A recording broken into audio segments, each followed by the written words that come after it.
Karyawan Rumah Sakit Umum Gemim Bethesda Kamis sore, tanggal 3 Februari tahun 2022, terpuaskan dapat bertemu langsung dengan direktur mereka Dr. Ramon Amiman yang diberhentikan oleh yayasan pada tanggal 12 Januari tahun 2022. Namun karyawan hingga sekarang masih menolak pergantian tersebut. Peristiwa pertemuan ini terjadi dalam acara dialog terbuka yang mengambil topik, mencari solusi kisruh pengelolaan Rumah Sakit Umum Gemim Bethesda Tomohon. Banyak karyawan yang telah berkumpul menunggu kehadiran Dr. Ramon akhirnya spontan bersorak melihat beliau tiba. Bahkan ada yang meneteskan air mata haru saat memandang beliau melangkahkan kaki memasuki tempat pertemuan di gedung Wenas Retreat House yang berlokasi di Jalan Tomohon Tondano, Matani 1, Tomohon Tengah. Acara yang digagas oleh pengurus komisariat FSBC Rumah Sakit Umum Gemim Bethesda Tomohon juga mengundang Forkopimda Kota Tomohon, Disnaker Kota Tomohon, tokoh masyarakat, lembaga adat, Korwil SBSI Sulut. Mereka semua diberi kesempatan menyampaikan pendapatnya dalam dialog tersebut. Namun sangat disayangkan pihak Yayasan Medika GMIM adalah termasuk undangan yang diharapkan memberikan pandangannya tidak hadir saat itu, sehingga belum mengetahui keinginan terkini dari pihak yayasan.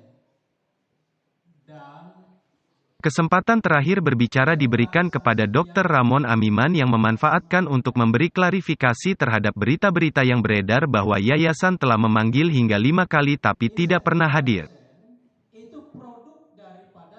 Hal itu dibantah beliau bahwa tidak pernah ada panggilan khusus baginya, yang ada adalah undangan rapat dan dari beberapa kali undangan rapat hanya 1 kali tidak hadir dan kemudian wakil direktur yang menggantikan kehadirannya. Akhirnya beliau mengatakan sangat salut kepada seluruh karyawan yang begitu gigih berjuang membela dirinya, sehingga Dr. Ramon merasa berhutang kepada karyawan dan rumah sakit. Menjadi doa Dr. Ramon bila Tuhan berkenan untuk kembali melanjutkan tugas di RSU Gemim Bethesda dirinya siap, karena yakin bersama banyak karyawan yang sehati atau memiliki visi yang sama dengannya maka dapat semakin memajukan rumah sakit ini. Kehadiran saya saat ini bukan saya, ya sudah ada pengurus sendiri yang punya inisiatif, saya diundang. Saya diundangan untuk hadir di sini. Diberi kesempatan, terima kasih. Saya akan mengkonfirmasi beberapa kebijakan yang sempat muncul viral yang saya baca juga.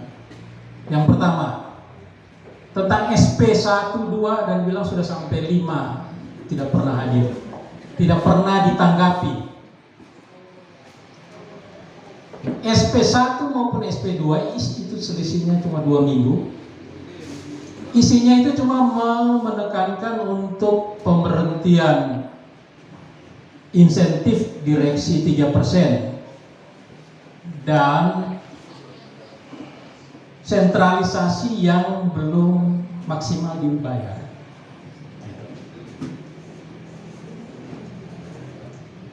Insentif 3% itu produk daripada yayasan yang lama dan para direksi seluruh rumah sakit. Itu produk. Jadi saya masuk itu sudah jalan. Saya sempat menikmati kurang lebih 1 tahun. Terus dihentikan. Memang untuk insentif 3% ini kami sedikit resisten. Kenapa? Tidak ada pertemuan dulu, diskusi. Ini dengan arogansi langsung keluarkan surat dan segera harus dilaksanakan. Sehingga kami resisten dulu waktu itu, sehingga kami masih melewati Desember bayar dan Januari.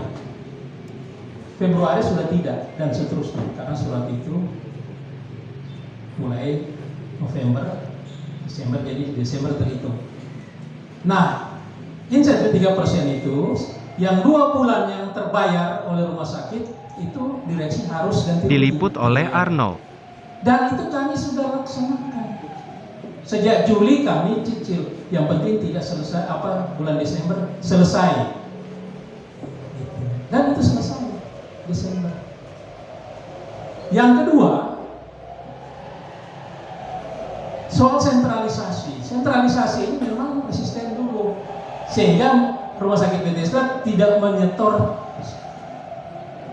tuntas setiap bulan seperti yang diharapkan 350 juta. Karena apa? Tahun 2020 sentralisasi itu masih 50 juta, 30 ke sinode dan 20 ke yayasan. Nah, setelah 2021 Januari, dalam rapat pengurus yayasan dan para kepala-kepala rumah sakit, direktur rumah sakit dan penanggung jawab klinik, itu dihimbau untuk tolong kasih naik itu sentralisasi untuk menaikkan gaji dari para pendeta dan guru agama. Jadi kami cuma tahu itu untuk menaikkan. Jadi bukan membayar, karena membayar kan sudah rutin, kan sudah sebelum-sebelumnya kan gaji itu kan sudah bayar. Jadi ini kan diminta rumah sakit untuk menambah, untuk meningkatkan gaji dari para pendeta. Nah itu yang membuat kami resisten. Kami menanyakan kenapa, betul kah? Mana belum ada kenaikan, sehingga kami masih tunda-tunda juga untuk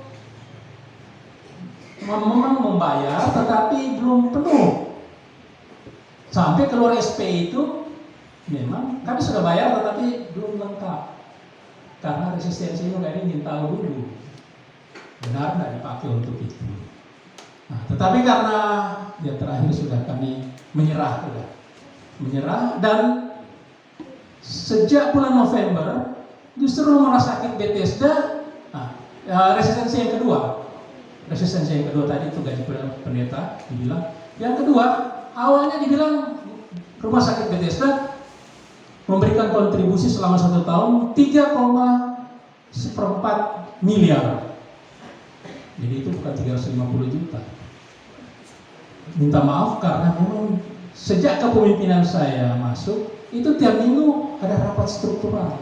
Jadi semua apapun yang terjadi, yang saya pergi rapat, itu langsung disampaikan di dalam rapat struktural, sehingga semua tahu apa pergumulan yang dialami rumah sakit tanpa jauh. Prediksi keuangan selalu disampaikan. Prediksi keuangan kita nanti begini, ada hutang begini dan seterusnya. Nah, kemudian ternyata surat masuk 350 juta. Kalau hitung itu 350 juta berarti sudah 4,2. Sudah berbeda dari 3/4. Oke, awalnya resisten sehingga keluarlah SP1, SP2. Tetapi akhirnya November Rumah Sakit Bethesda lah yang memberikan kontribusi pada saat itu 2 miliar untuk mencukupkan 10 miliar kontribusi yayasan ke sinode, karena sudah bulan ke-10 toh. 10 miliar, 1 bulan 1 miliar, di 1 tahun 12 miliar. Itu sudah pada saat itu Rumah Sakit Bethesda lah yang memberi kontribusi untuk lengkap supaya yayasan mendapat pamor. Wah ini mereka lah yang hebat, mereka baru 1 tahun tetapi kontribusinya jelas. Nah, jadi pada saat itu kita lah yang sudah membayar bahkan sampai November, dan pada Desember kemarin lunas. Jadi kalau ini keterkaitan SP-nya, gimana dia punya rangkaian ke-3, ke-4, ke-5, nggak jelas. Bahwa sudah dipanggil itu nggak pernah dipanggil. Itu SP kan cuma peringatan aja untuk segera menyelesaikan itu soal insentif 3% dan itu sentralisasi. Sampai tutup tahun, bahkan tahun baru dalam rapat yang saya tidak bisa hadir karena saya sudah mau meledak pada saat itu, jadi saya minta tolong Dr. Ellen rapat di Kombi Pantai Sawangan. Itu muncul bahwa ternyata ada 2 rumah sakit yang belum lunas. Saya curiga apakah dikasih SP atau tidak. Padahal itu habis waktu kan, tahun anggaran sudah lewat. Kalau orang itu belum habis tahun anggaran, masih dalam proses. Kita 2 rumah sakit yang belum menyelesaikan, kita udah selesai. Nah, itu soal SP. Jadi dan bilang sudah 5 kali peringatan, panggilan nggak pernah datang. Saya selama tahun 2021 dalam rapat dengan yayasan 1 kali saya absen dan saya minta diwakili oleh Dr. Mario. Kalau bilang pada saat itu rapat bukan panggilan, kalau panggilan kan saya dipanggil sendiri peringatannya karena begini kalau tidak mau ganti. Nah itu maksudnya. Kalau sudah seperti itu, nah kemudian poin kedua, jadi yang tadi itu SP. Jadi SP itu kalau bilang itu alasan pergantian karena SP terlalu berlebihan, tidak sesuai. Karena apa? Cerita lain, bikin lain. Jadi latihan lain, main lain.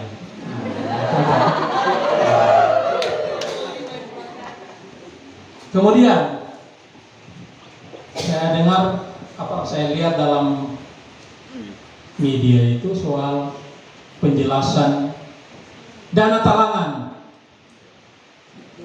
Dana talangan waktu kami ambil itu tidak pernah bicara bahwa itu diambil dari deposito. Tidak ada itu. Ini dari kas sinode. Ini dari kas sinode. Dan bunga 2% kan saya kira sudah ada filenya tuh. Kayak di bank apa ada semua itu. Jadi itu kalau dibilang bahwa itu diambil dari deposito untuk napinatif, kami tidak mengerti itu. Tidak ada penjelasan seperti itu. Tidak ada penjelasan seperti itu.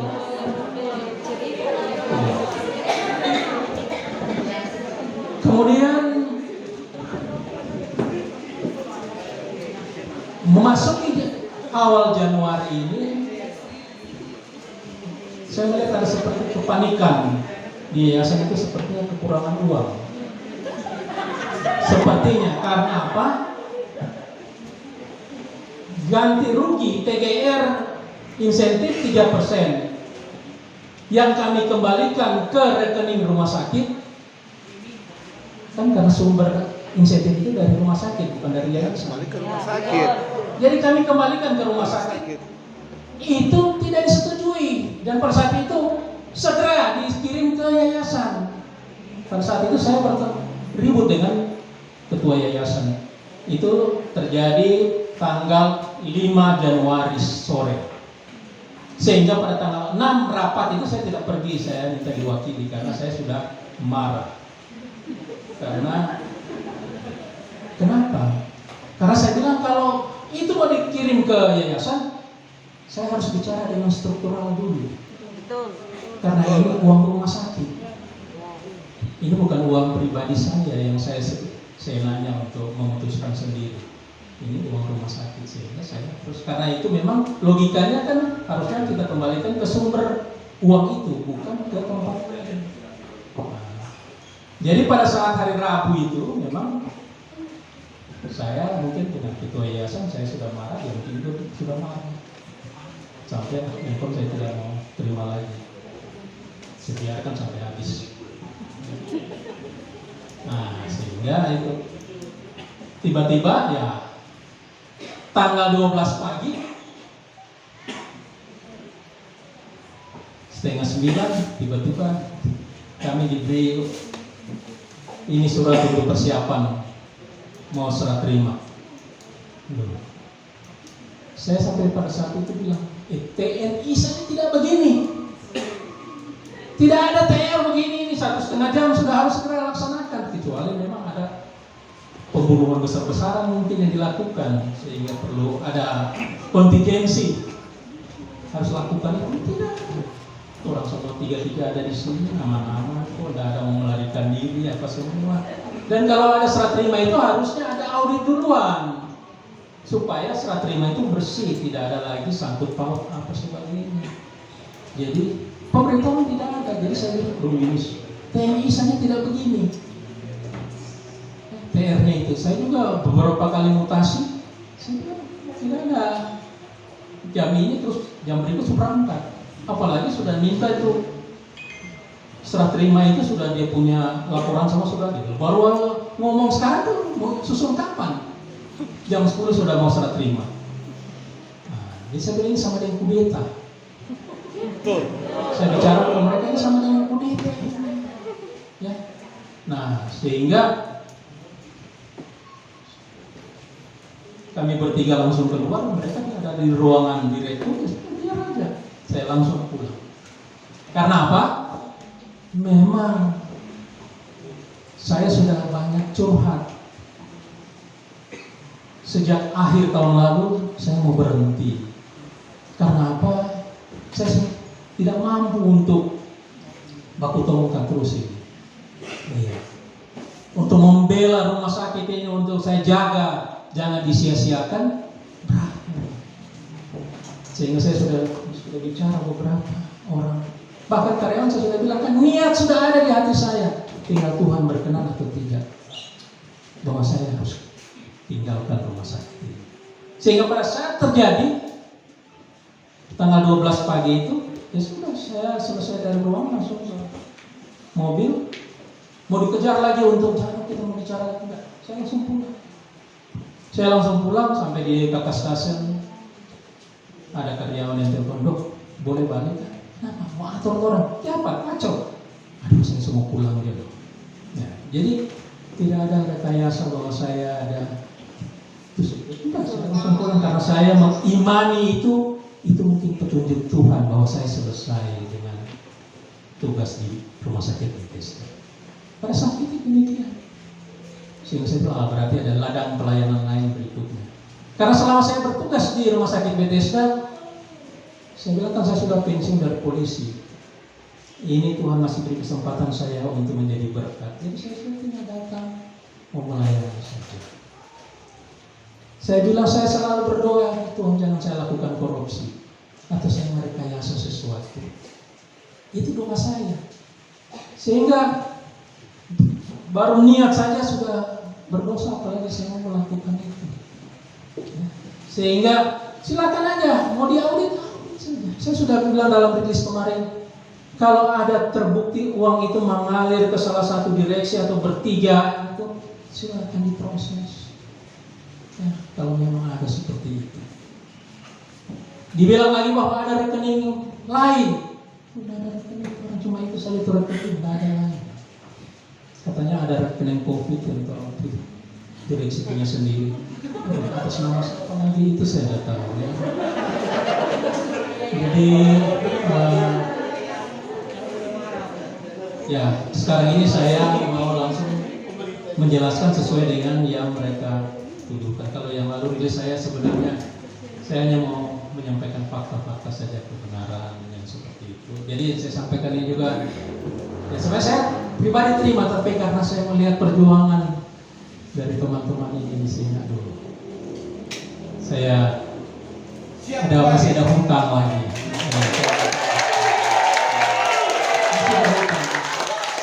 Tanggal 12 itu saya sudah meyakini bahwa Tuhan sudah sampaikan stop di sini saya.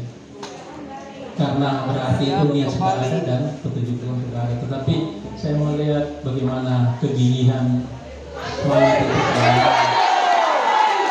Saya kalau Tuhan berkenan, saya sudah bilang, ya saya siap. Untuk membangun rumah sakit ini, ya untuk membesarkan dia. Ya memang saya belum selesai, masih banyak kurang-kurangnya itu. Ya saya percaya bahwa sebenarnya kita sudah masuk di akselerasi karena kita sudah satu hati. Sudah satu hati. Jadi sebenarnya sudah gampang untuk meningkatkan kualitas karena sudah satu hati. Tidak ada yang banyak lagi yang tarik. Ya kalau ada yang tarik tinggal sedikit saja itu yang tarik ke belakang. Tetapi sudah sebagian besar mendorong ke depan semua. Sehingga tidak sulit lagi sebenarnya dibandingkan dengan awal saya baru mau membentuk sekarang kita sudah satu hati, satu visi, sehingga lebih gampang untuk kita menyelesaikan tugas dan tanggung jawab kita. Saya kira itu yang bisa saya sampaikan. Semoga perjuangan ini berkenan di hadirat Tuhan dan Tuhan Terima kasih dan shalom.